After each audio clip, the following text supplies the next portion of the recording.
You got to understand that when you went down to Nazareth, Nazareth represented certain places like Brentwood Park in the Paramount district.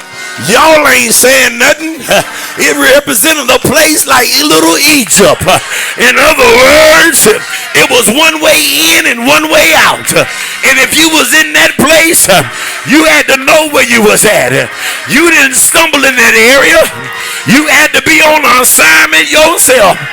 Look at a neighbor and say, neighbor, that was the place called Nazareth.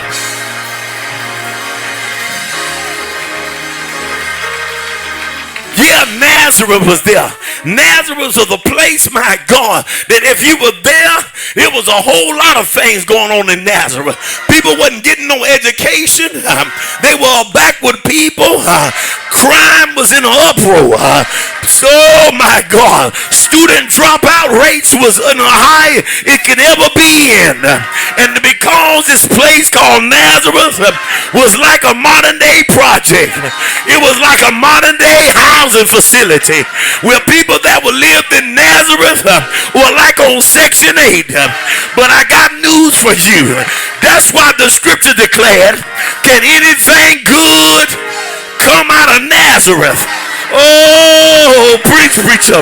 In other words, if you was from Nazareth, you was supposed to be a backslidden people. You were supposed to be a people that didn't have no ability to be able to achieve anything successful in your life.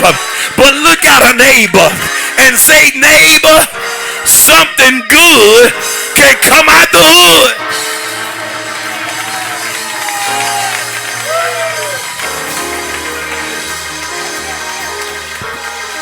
Yeah, something good. Have a seat, I'm going to preach in a minute.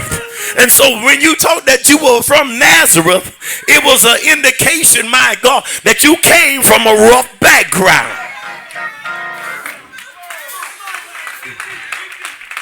You came from a rough background. And so to have any level of expectation of success in your life was a conundrum. It was a paradox. It was something that made no sense. This shouldn't go with that. There's no way in the world a person who could become college educated, that can be university trained, that can speak in international languages, should ever come from a place like Nazareth. But look at a neighbor and say, neighbor, something good can come out the hood.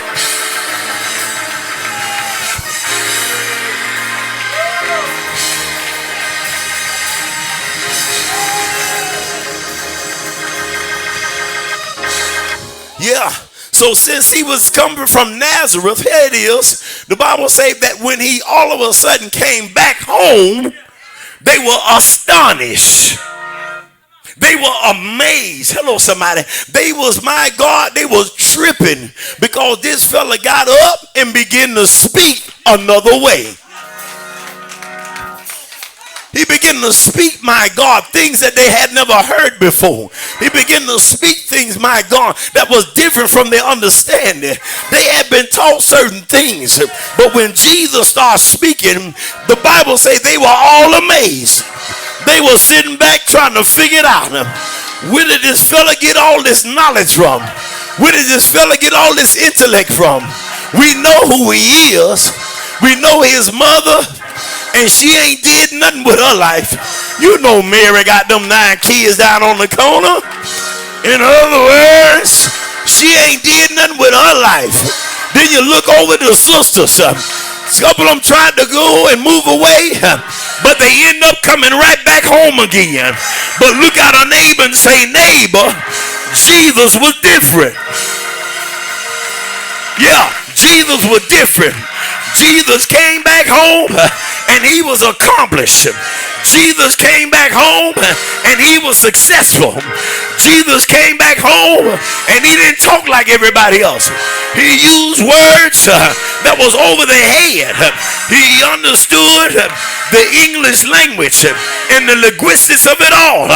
In other words, he began to try to articulate certain metaphors that would screwed up their mind.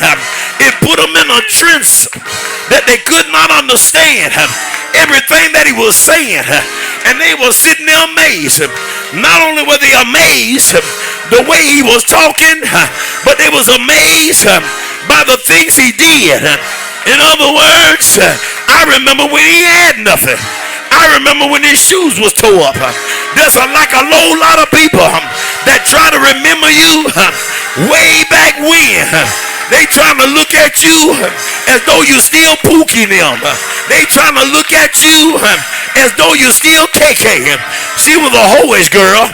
She would sleep with anybody. And I know I did those things. But when Jesus came into my life, he made a difference.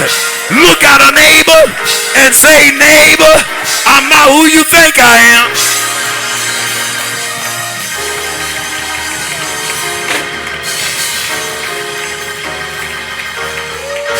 He says, I'm not who you think I am.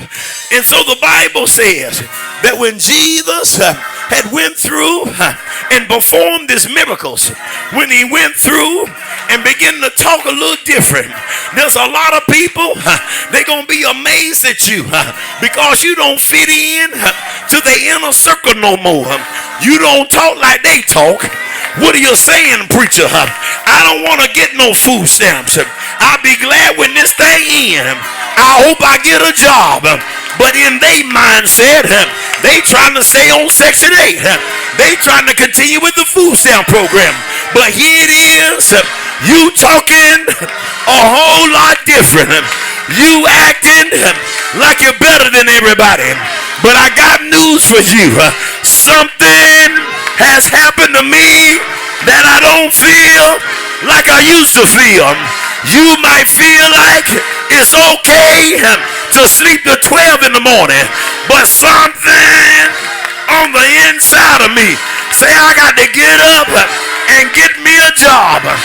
Look at a neighbor and say, neighbor, I'm different.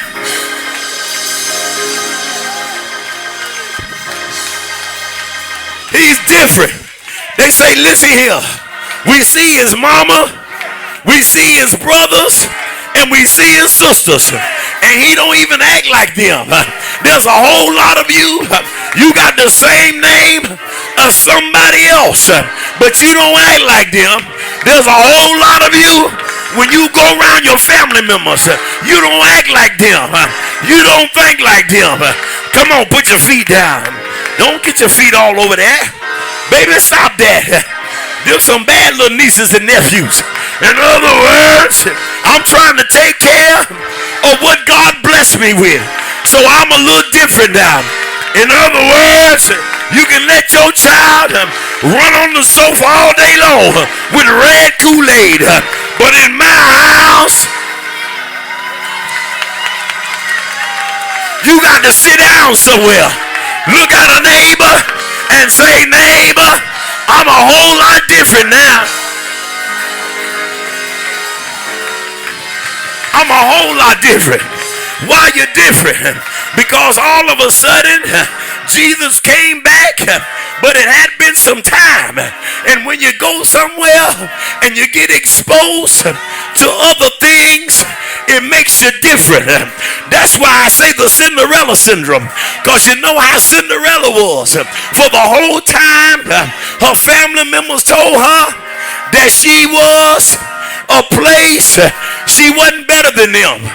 They told her she didn't have what it takes. She wasn't able to go to the ball. But I got news for you. Cinderella slipped out and went to the ball.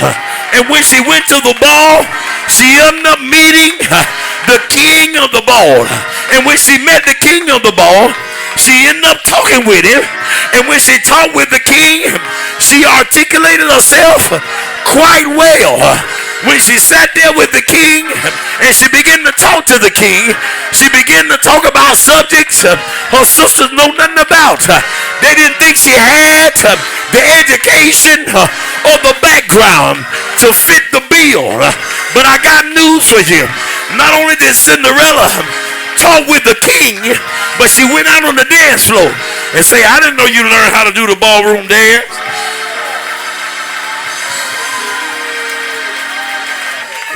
What are you saying, preacher?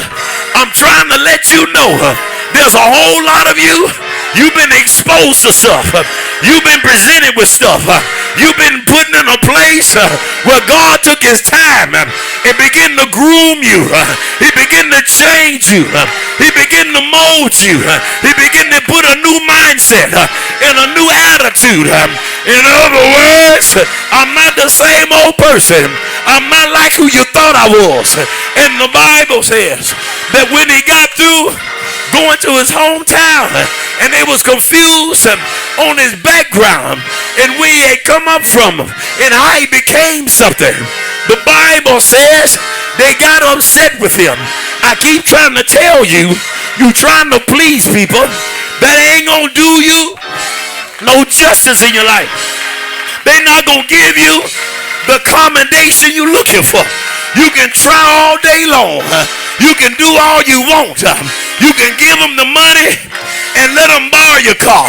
You can let them come by your house and run all over your furniture.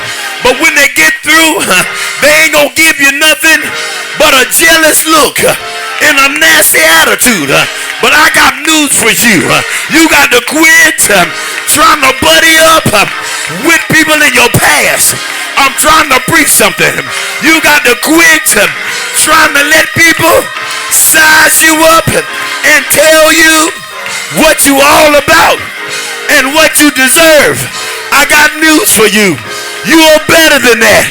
Look at a neighbor and say, neighbor, you are better than that.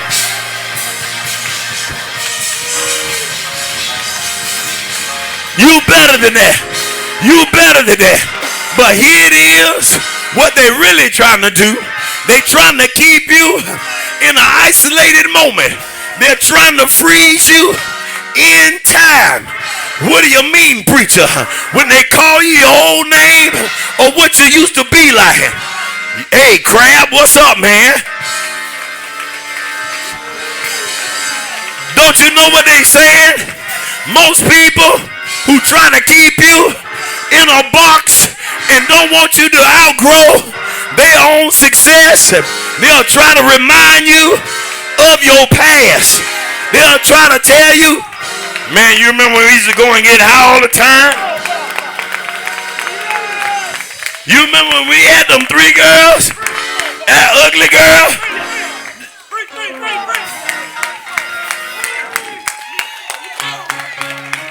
They trying to make you relive your past and celebrate those failure in life.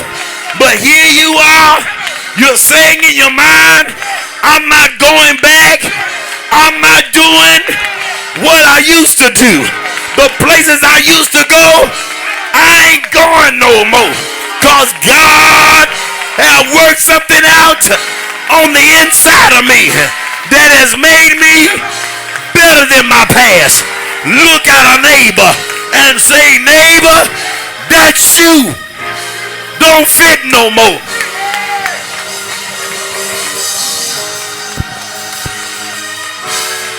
Yeah, they tried to bring Cinderella back home and say, girl, you ain't all that.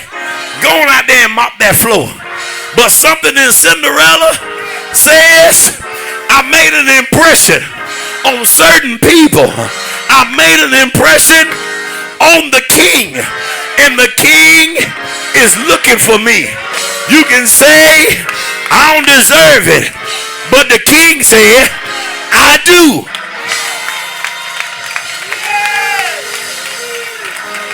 Look at a neighbor and say, neighbor, the king is God, and